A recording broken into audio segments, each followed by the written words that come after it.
Welcome to Business Decoded with Ronnie Spellman. We crack the code so you don't have to. Welcome to the Business Decoded podcast with Ronnie Spellman. I am here with best-selling author, Bryan Burrough. Bryan, welcome to Business Decoded. Ronnie, honored to be here. Thank you. Now, you have some amazing works of art. You've been at some of the most amazing organizations in the country, but books like Barbarians at the Gate, The Big Rich, Public Enemies, Forget the Alamo, The Gunfighters, which is your newest book. How did you get into writing? You know, I grew up in Central Texas in what was then a small town called Temple, still there, obviously. And all I ever knew is that I wanted to get out into the world away from Temple. I knew I wanted to engage with whatever was out there. And in sixth grade, they had a little sixth grade newspaper, and for some reason, I got to be the editor. I got to assign stories and write stories, and I just thought it was intoxicating. And in ninth grade, I started, the high school newspaper. I was editor of that for 3 years. And by the time I was 14, the only thing I could imagine wanting to do was be a newspaper reporter. And, being an author and writing for magazines just evolved out of that. I was just a reporter at the Wall Street Journal. When I tried to write a book, it became a #1 bestseller. And 40 years later, they still let me do it. That's pretty amazing. So you made that sound really, really easy, that you were writing articles and then you became a best-selling author. I suspect there's some art to it, though, and some craft. And I'd love to talk more about that with you. But how does someone today become a writer? Like, where do you see the market going? And I love books. I have a huge collection of books, and it feels like sometimes writing can be a lost art in the schools. But how do you encourage someone today to pursue that as a profession? And where do they go? A lot of them are becoming bloggers and influencers in their own right. But where do you see writing? Well, I see writing as essentially unchanged. I don't think AI is going to displace it. I think it's going to aid it. I've just started working, with AI really in the last couple of months. I don't know that we've ever been in an era where so many young people want to go into media. Now that there are a million channels, now that so many of us live virtually, we want to work in that space. And when I speak to college kids, when I speak to high school kids, I say, well, the jobs are out there, but frankly, it's never been easier to find a place to post your opinions, to float your content out in the world. And it's never been harder to get paid for it. Right. There is still a legacy media. There is still a legacy media business. There is still a Dallas Morning News. There's still a Wall Street Journal. I'm always amazed when I go to a newspaper to go, wow, they're still here. People are still working in conference rooms like we used to back in the day. But what I found is that there's no one answer. What you got to have is hunger. You have to have ambition. And then you have to, be able to look around for fresh ideas. In my space, what that means is I create content. And, generally my first thought is a hardcover book, because that's what I grew up thinking. And it's still where I make most of my money. But now I could put a book out there. I had this book last year called The Gunfighters. And I make income from the book. And then afterwards, we've sold it as a movie to Netflix. And I'm consulting on that script.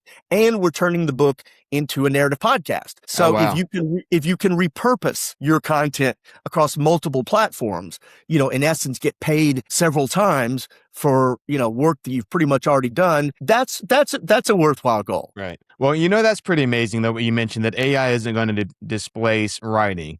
So I think that's very valid for people to understand. I know there are a lot of people that are concerned that you can go with AI or use AI and just create nearly anything from movies to writing. And that's just not the case. You still need creators.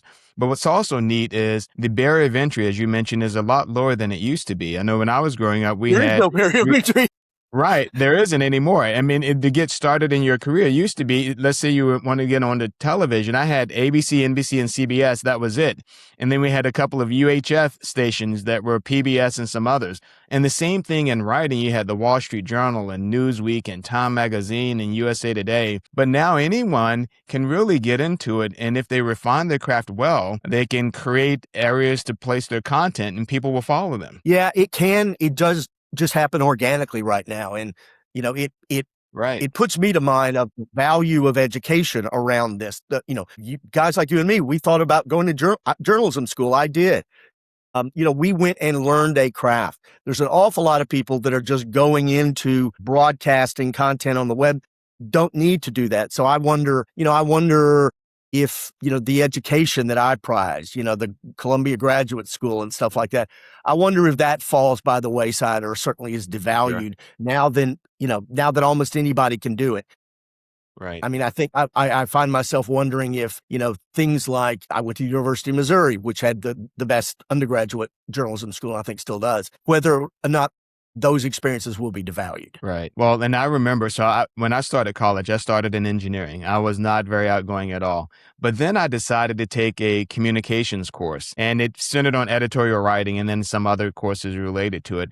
And I thought it was fantastic. It was a way for me to get outside of my shell, being a science and engineering type. And so there's a beauty that come with it. And I also remember having a lot of conversation around the ethics in journalism back in those days. So there was a lot. So that education piece that you speak about, there was more to it than just writing, like the ethics and the ability to cite and resource your information just to create credibility around it. So I'm sure those are huge, still important items that are needed in that creative space that maybe some might not get if they don't attend a traditional journalism school. I think all we're seeing is that there are now, if you want to live your life on a screen or on the page, there are now multiple paths to achieve that. And I don't think they cancel each other out. I think the fact that you can be a $1 million blogger or influencer on YouTube doesn't mean that we're not going to still have a lot of people who want to go to school and get a high level journalism education with hopes of going to the New York Times or the Dallas Morning News. I think all that's going to live in the same space. And I kind of think comfortably, at least I want to believe that. Right. Now, I've met with quite a few book publishers, and it's interesting to talk to them on how they can monetize the book. So I love what you mentioned earlier about having a podcast centered around a book and then having the book rights sold to a Netflix, for instance. But tell us more about that journey. Like, how can someone extend beyond just their writing to monetize their artwork? Well, so much of it is, first off, you have to have a way to get your content, your art out into the world. And then so much of it from there is out of your hands, because your ability to monetize in general is going to be reflected by how many people care about what you did, how many followers you have, what your sales are. And yes, you can absolutely go out there and you put a story out in whatever form, and then you say, oh, I'll make a movie out of that. And these days you can, I guess you can do that yourself. In my world, it's always been, I publish an article in the Wall Street Journal and Texas Monthly. I publish a book, and then people come to me. Okay. The movie people, I've sold every book I've sold to Hollywood. I've actually had a couple made. These days, podcast people come out of the woodwork whenever you put something out. So there's a lot of ways to get that content out there. They don't necessarily always make you rich, certainly not easily. Right. Now, you mentioned attending the University of Missouri. So you grew up in Temple, Texas, which is near Waco. Great place. And it continues to grow. Every time I drive from Dallas to Austin, I know there's major road construction. So it becomes busy. But how did you end up finding the University of Missouri and then selecting that, especially given that it was the top journalism school? Yeah. As a kid, at 14, 15, 16, I was very focused and very ambitious. I thought everybody was like that. Some are, some aren't. And I went I started going to summer programs, a week at Texas Tech in London, in Lubbock, a week at Baylor. And then the following summer, I did a big, a month-long thing at Northwestern University in Chicago, which was very eye-opening. It was the first time I ever rubbed up against these really smart kids, like from New York and Los Angeles. But, you started talking about, where would you go to journalism school? And many of them wanted to go to Northwestern. My family did well, but not well enough to send me to Northwestern. So we started looking around for other really good journalism programs that we could afford. And, I think most people back in those days, this was the late 70s, early 80s, viewed Missouri as the best undergraduate program. And that ended up being the only place I ever applied. And, I got hired. I did nothing but journalism, newspaper journalism for 4 years, and was hired out of school by the Wall Street Journal as a summer intern when I was 20. Oh, wow. And so I never looked back. Going to a top school really served me well. Now, you sound like a bit of a risk taker, like the oil barons here in Texas, applying to only one school. That is such a risk. Yeah. I went early. I suppose I could have fallen back on a Texas school, but I always said when I was younger that the best thing I had going for me was not just I was hungry, but that I knew what I wanted to do very early. And I felt like I got a head start on a lot of people who, let's say, come out of college without really knowing what they do. When I hit when I see high school kids like that, I really tell them to urge them to focus on a career choices as soon as possible. Right. Now, when did you make that transition? When did you find that you wanted to write a book? What was it that inspired you to make that transition from writing at the Wall Street Journal to now producing a book? Yeah, those things kind of creep up on you. I mean, I was from a fairly small town. I mean, I didn't go to the East Coast till I was like on a school trip when I was 16. I was not a worldly guy, but I had read widely. My mother read a lot of what's called now true crime. And so I was drawn to books like Truman Capote's famous In Cold Blood, books by the Texas author Tommy Thompson from Fort Worth. And when I got to the Wall Street Journal, I suddenly found myself writing very, very long articles, 10-page articles. Yes. And I found that I was borrowing devices and things that I read in these books, and I was setting scenes and doing stuff naturally. And so in 1988, when I was 27, I had been promoted to run the top beat at the newspaper, and that was mergers and acquisitions on Wall Street. This was, Ronnie, back in the day where you had billion-dollar LBOs every Monday and Tuesday morning, back when billion was still a lot of money. Right.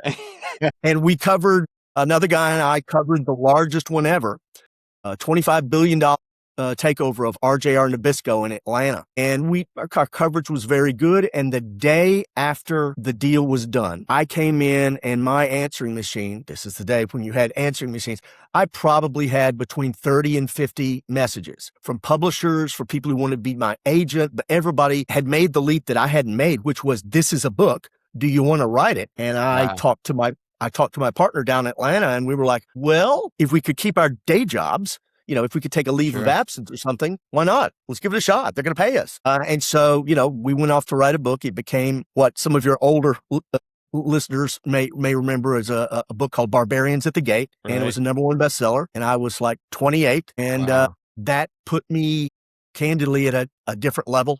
It made the things that I did, the content that I put out in the world more of an event. And it made me a lot of money. Wow. So you went viral. You went viral before viral became a name. You're absolutely right. I did.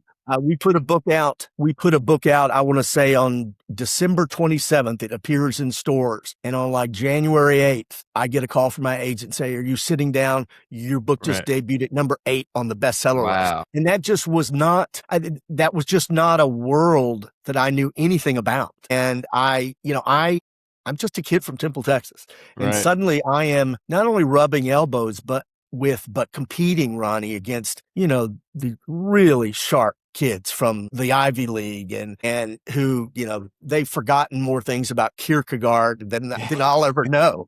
I can talk about the Longhorns. And I found that, you don't have to be the sharpest guy in the room if you're the hardest worker. And so that's what I tried to be. I agree. My life has been much the same, that I will outwork anyone. And that's certainly something that I emphasize on our program from a business perspective. As you have these entrepreneurs start to build their business, outworking is an opportunity. They don't necessarily need to go to the best schools. Well, and that's what I always tell kids is that expertise and knowledge can be obtained. You can hire it. You can find it. I'm not sure you can, you can't do that with hard work. You either do it or you don't. Right. And so I just always felt I'm going to outwork these smart bastards. Right.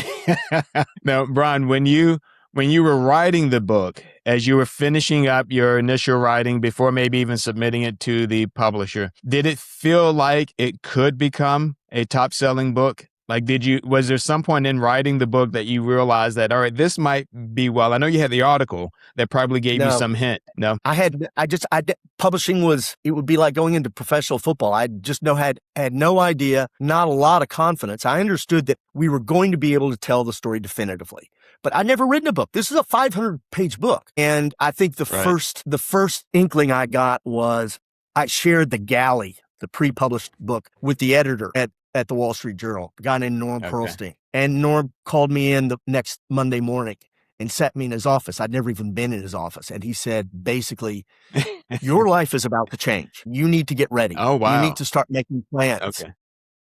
Because you're about to become a thing. And about 6 weeks later, I was a thing. I was, the New York Times was writing articles about me in the book.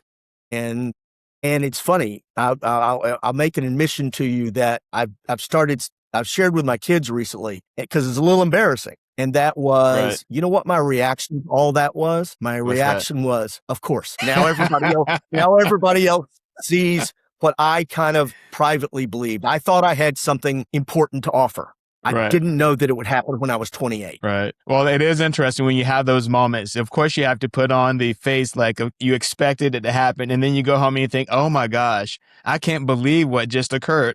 Like I am the #1 best-selling author in the country, if not the world. So I can only imagine. The hardest thing, a challenge for it is to, when you get your 15 minutes, when you're everyone's favorite flavor, is holding on to your humility. To not really believing it, except that you've done good work, but it doesn't mean that you're going to be everyone's favorite flavor for the rest of your life. I mean, there's at some point you kind of realize, I think many of us go into adulthood thinking that a career trajectory is like this. And then if it's not like that, you're somehow a failure. I'm 64, and what I've found is that it looks like a stock market graph like this. There's a lot of downs, but if it goes generally up, you can still be successful. I mean, learning how to, my second book was a total flop. Learning how to deal with failure, to be what they call now resilient. That's a real gift. Well, and that's an interesting point as well, because I've seen so many people, especially in the new age of going viral,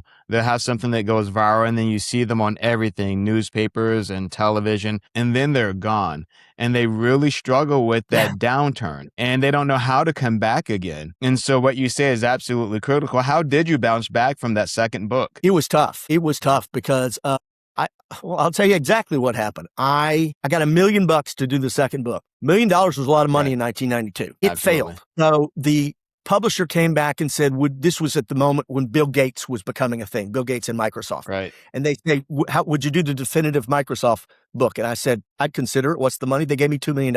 And I moved out to California to start learning that business. And I absolutely hated it, Ronnie. I hated it. I didn't care. I thought these people were so full of themselves. I and after 18 months, I quit. I came home, I went to my agent and said, I think I'm going to have to give this money back. I can't do this. Luckily, I got very lucky, early on, in that I signed with an agent who became the biggest agent in the world. His name is Andrew Wiley. And Andrew managed to keep that money, turn it into a different book, a book that also failed. And so by the end of the 90s, I had a nice career going at Vanity Fair magazine, but my book writing career was pretty much in the trash can. I made a bunch of money, but my book writing career had gone nowhere. Now, Bryan, that's really fascinating, though, that you go to basically Silicon Valley area. Where did you end up? Were you in Washington or Silicon Valley, or where did... I was in Mountain View, California, Silicon Valley. Okay. And so that's an interesting time to be there. You've got so much happening with Apple and kind of that huge surge. And you just found that it's not this Texas guy. You've been to New York now and spent time there, but California wasn't the place to go. Yeah, nothing. I mean, if I had become, a notable writer in Silicon Valley in 1995, I would have had a very different career. But for whatever reason, I just was unable to really connect with the material. I just didn't care about these people's vision. And I realized at some point that I just had to be me. Like I couldn't, I made a bad decision that I took a bunch of money to do something I didn't love. And that taught me a huge lesson. And that is, what do they all tell you? That if you do what you love, you'll never work another day. You'll never feel like work. Well, that's easy to say if you find something that you love that is remunerative, that you're paid well. But for me, what it meant was after that failure, Ronnie, I came home and said, I don't care anything about money now, in part because I had some, but I got to find a book to do that I would be passionate about. And that became the new rule. I just would not do anything that I really didn't want to do. As my wife says, if the answer isn't hell yes, the answer is no.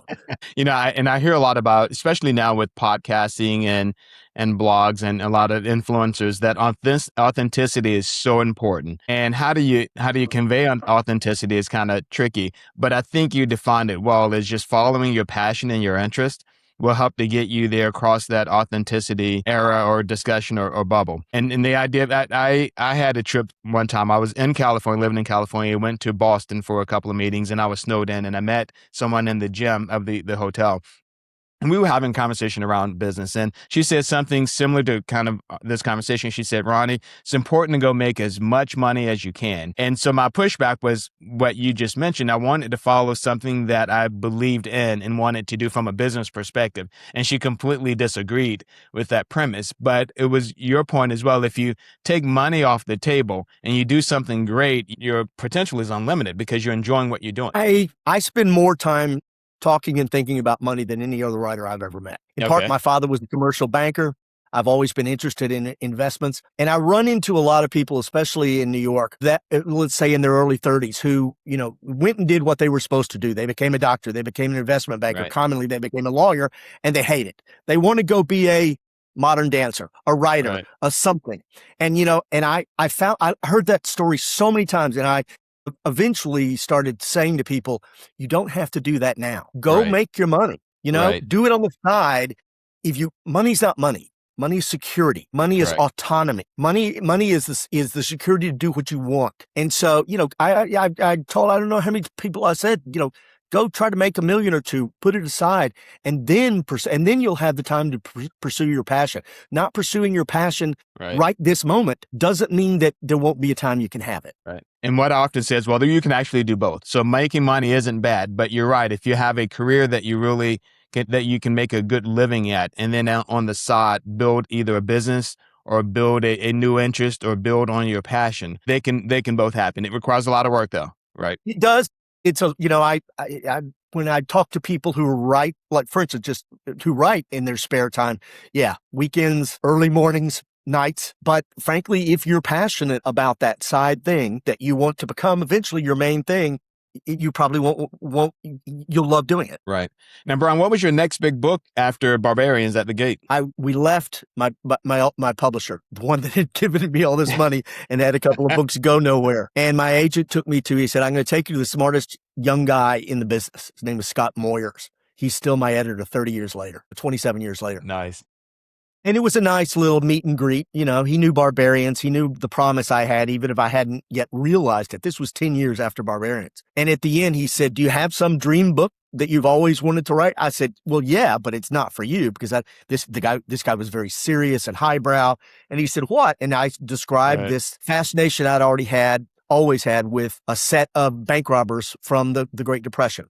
Bonnie and Clyde, John Dillinger, Babyface Nelson, Pretty Boy Floyd, and my discovery that they were all at large in the same 2-year period. And I said, I've always wanted to tell that story all as one because they're all being chased by the FBI. And he kind of looked at me and it was a mic drop moment. He said, I would buy that book from you.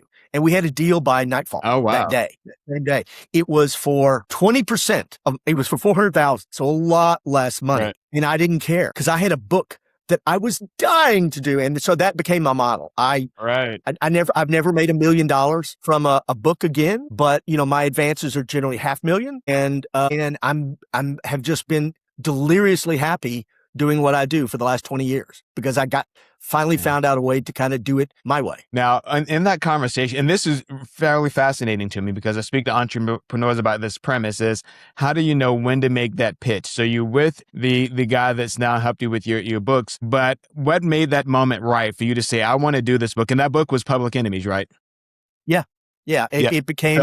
it was a minor bestseller, and then it was a movie that some people may remember, made by Michael Mann, starring Johnny Depp and Christian Bale. It's an okay movie. I can't take credit for making that happen. What I did was I brushed up against some really smart people, and they asked me the question, and they drew it out of me. I have found I've been with the same agent for 37 years, the same editor for 27 years. I consider them both to be top 3, top 5 in their fields. I'm telling you, surrounding yourself or at least meeting with the smartest people in your field, soliciting their ideas and sharing yours. There is no substitute for that, especially if you feel down deep as I did that I had some promise, I had some talent, but I needed more. I needed some training, some education, some something. And so I was always drawn to seeking the advice of people that I really respected. Right. And then that collaboration can be so powerful when you meet a group of people that you're just able to bounce ideas off of and you're able to create something that's bigger than all of you individually. It's just so really neat. If you can find a mentor, someone that you think is really smart. See if you can strike up that relationship. I mean, not every kind of older person who's been successful in your field is going to want to take the time, but they're always flattered if you ask, Jim, we don't know each other real well. Could I grab just a cup of coffee and share some ideas with you? That's the type of thing that can be done at any type of industry gathering or conference. Right. Now, what made you leave New York? When did you decide to return to your home state of Texas? Back in after Public Enemies, in fact, I started doing a book that eventually became a book called The Big Rich, which is the story of the rise and fall of the wealthiest Texas oil families. It ended up being my second biggest selling book, a top 10 bestseller, still very popular in Texas.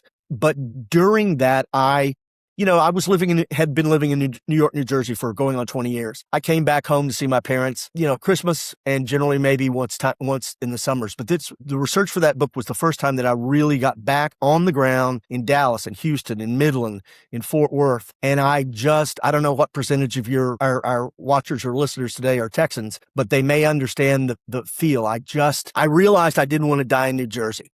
Right. I realized that I really love Texas. It's not perfect. There's a lot of stuff that I'd love to change about it, but it's home. And I just realized at some point I want to come home and see if I can do this there. And it took me another 5 years to kind of start coming back. But I came back to Texas full time in 2016. I've been back for 10 years and I absolutely love it. I'm in Austin. I hope never to leave. Now, so Ron, I think I mentioned this to you before we began.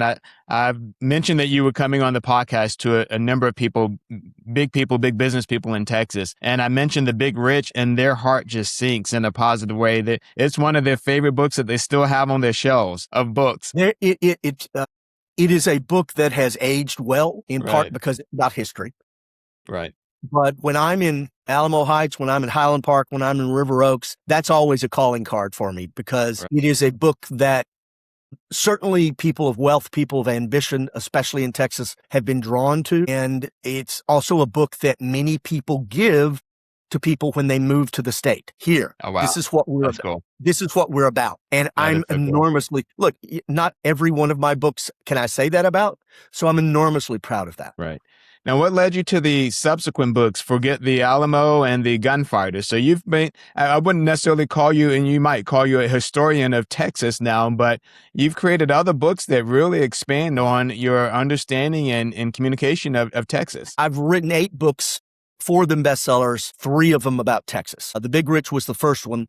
The second was a book that came out in 21, so 5 years ago, which was, I would probably say, the most controversial book that's been written about Texas in memory. And it was called Forget the Alamo, The Rise and Fall of an American Myth. And it sought to re-examine the Texas creation myth, the story of the revolution, the story of the Alamo battle, and all that. And that came to me because I had smart friends. I had a couple buddies, Jason Stanford and Chris Tomlinson. Chris Tomlinson was and still is a top columnist at the Houston Chronicle. And one morning we were just having breakfast on South Congress here in Austin. And he started telling us about this column he was going to write that challenged the prevailing beliefs about the birth of Texas. And Ronnie, do we curse? Can we curse on this show? I listened to him and I vividly remember I slapped the table and I said, that's a book. And I looked at them and I said, the 3 of us should do it together. That was on a Sunday morning. We had a book deal for that book by Wednesday afternoon. Nice. So, long story short, we put it out, it became controversial, and it actually became a national bestseller. I was kind of stunned. It's amazing. And then you followed up with one of your recent books, The Gunfighters. This book was called The Gunfighters, How Texas Made the West Wild. And it's a story of what I call the gunfighter era on the old Western frontier. So from 1865, right after the Civil War, until 1901, when the last notable outlaws, Butch Cassidy and the Sundance Kid, fled America on a freighter and went to Argentina. And so within that space, everyone that you've ever heard of who's kind of an Old West gunfighter, so Wyatt Earp, Billy the Kid, Bat Masterson, they all rose and fell during that period. And so I tell all their story as one big narrative story, trying to reclaim those stories because I think, they're not quite as well known as they were when I was a kid 50 years ago, during the 50s and 60s in the early days of television. There were a lot of gunfighter themed television shows, and you just don't see them as much anymore. And so I thought, wow, I think I can reclaim that stuff, repackage it. And then I came up with an original theme, which was, without belaboring this, about the importance of Texas in all this, about the kind of styles of personal violence that rose in Texas after the Civil War and how those influenced violence on the Old West frontier. It was, I got to tell you, it was a book I had an enormous amount of fun with. It's very casual. It's very conversational. But Ronnie, think through this. I'm a 64-year-old guy now. I'm not in New York anymore. I'm not in Vanity Fair. I'm at Texas Monthly when I write anything at all. I don't go to Park Avenue dinner parties anymore. I don't go to, Hollywood things. I'm just an older guy in Austin. So I put that book out really thinking this could be the first one that people don't pay attention to, that doesn't get reviewed. And it hit big. It was an immense pleasure, immense surprise. And this is another good book that I would recommend if you have it. It's very popular with older gentlemen. So it's very big, very popular for Father's Day, which I guess we've got coming up. That's right. And it's a fun book that's an easy read. Now, and Brian, you know something that I've only begun to learn the past few years. I moved to Texas in 2019, but I moved an office here when I was living in California. I moved an office here from Wisconsin. And this was in 2013-14 era. And learning about Texas has just been really fascinating and fun. It's a massive state in geography. It's only second in size to Alaska, second in population to California, the second largest GDP in the country, only behind California, the eighth largest in the world.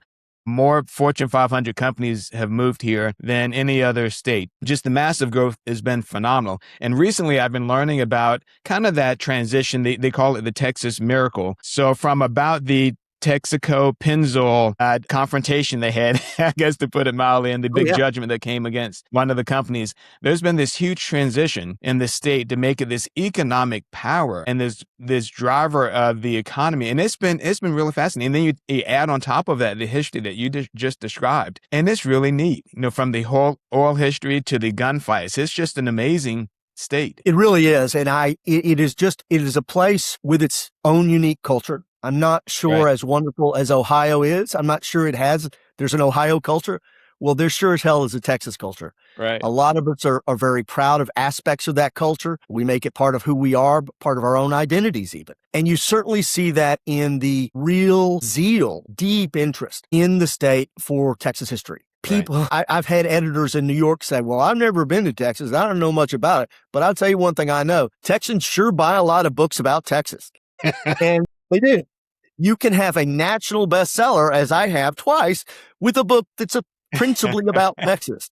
It's funny. I had my 15 minutes and I came back to Texas and I realized I was fine to be famous around the world or famous in New York, but what really mattered is I wanted to be better known in Texas. I wanted to be better known in Austin. I wanted to, put down roots again after all, 35 years away. Amazing. And, I think as you may have found, it's just a fun thing to do. We may not agree on everything in Texas. We're generally pretty nice about it. People are courteous. They're kind. And it's just, it's a culture that I'm very much drawn to.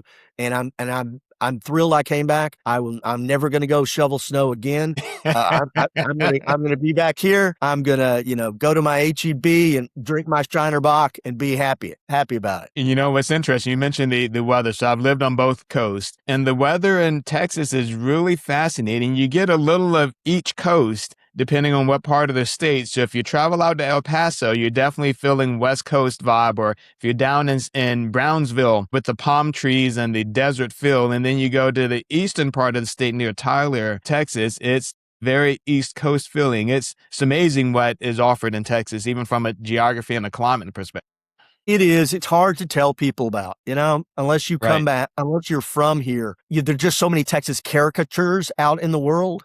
Especially for people who live on the coasts who don't really understand that it's not just oil and cattle and people in, boots and hats. We may do that on the weekends, but the amount of tech that's here, the amount of every other kind of business, I think just startles people. They're not really prepared for the level of sophistication, the level of financial sophistication, certainly, that permeates the culture now. Well, and I know we're nearing our time, but no, you're absolutely right on that. They have more software engineers than most other places in the country in Texas. Their technology is just amazing. And then the financial services has a growing presence here in Texas. The amount of exports out of Texas are pretty significant as well. It's a very diverse economy from a jobs perspective and from a business perspective. It is. And, whatever your eye may be toward the subject of government regulation, we've never let that get in the way of growth. And I'm not always thrilled with the level of regulation in Texas, but as a place to be able to do what you want, within the bounds of the law, there's few places that I think are better sites and incubators especially for business than Texas. Right. People will just get out of the way. That is so true. So, Bryan, what's next for you? I see there's a rise in books. It feels like Barnes & Noble is trying to expand again and half-price books.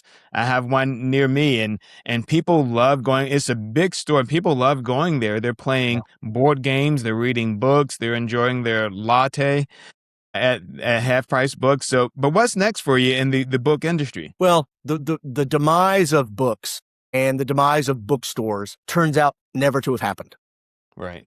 Everybody thought when we can read books on Kindle now, nobody will need a hardcover. Well, you know what happened? People still read both, and I sell more units. Everybody thought, it became an and, not an instead of. Right. I've been shocked at not only Barnes & Noble by giving their individual stores to allow them to operate independently, they've engaged with their communities, and people are much more likely to go to a big bookstore that's about them as opposed to about some New Yorker's idea of what they should be reading. Even just almost as shocking has been as we've seen like other chains, Walden Books, Borders, withdraw or close. In small towns across Texas, you cannot believe how many great little independent mom and pop bookstores are popping up. I did an event at one you've got there in Grapevine, for Pete's sake, with a nice crowd. Georgetown, all these places that people still want stories in their lives. They still want a book they can hold, and they're still willing to go into a bookstore that makes an effort to connect with their communities. So that's what I see in terms of the industry. For me personally, I turned in this book a couple of years ago on gunfighters. It was a little bit of a departure for me. I'm kind of I grew up a classic, serious East Coast journalist.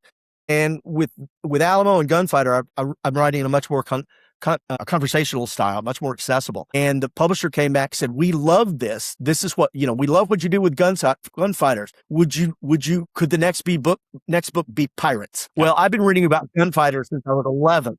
I was in 6th grade, and about pirates since I was 11. So I know every book. Okay. And I pushed back and said, "Nah, there's nothing new. There's no new scholarship. There's no way to tell it new." And they pushed. The money was right, and I realized, okay, I'm going to do the Bryan Burrough version of that, and it's going to be fun. And I'm having a ball doing it. Now, when can we expect to see that come out? I just got back out on the golf course, Ronnie. I quit playing during the pandemic, and it's really cutting into my productivity. I got to tell you, my books typically take 5 years, give or take. Right. So I'm 2 years into this one. I think so probably another 3 years. Okay. How funny. Bryan, I appreciate you sharing your journey and story. You turned your 15 minutes of fame with Barbarians at the Gate into a really great career that have produced some wonderful products that people all around the world enjoy. So I appreciate all that you've done. Ronnie, thanks so much for having me on. It's been a real pleasure. And you're a reminder that literature isn't gone. People still read. It is not. AI isn't going to disrupt. It's not going to disrupt. AI isn't going to disrupt reading. So I feel good about where we are. Me too. Yeah. Bryan, thank you for joining us. My pleasure. Make sure that you are sending this episode to your friends, that you're subscribing to us on YouTube and wherever you may watch or listen to podcasts. Thanks for joining us on the Business Decoded podcast with Ronnie Spellman. Stay ahead of the curve. Subscribe right now. We will see you at the next episode.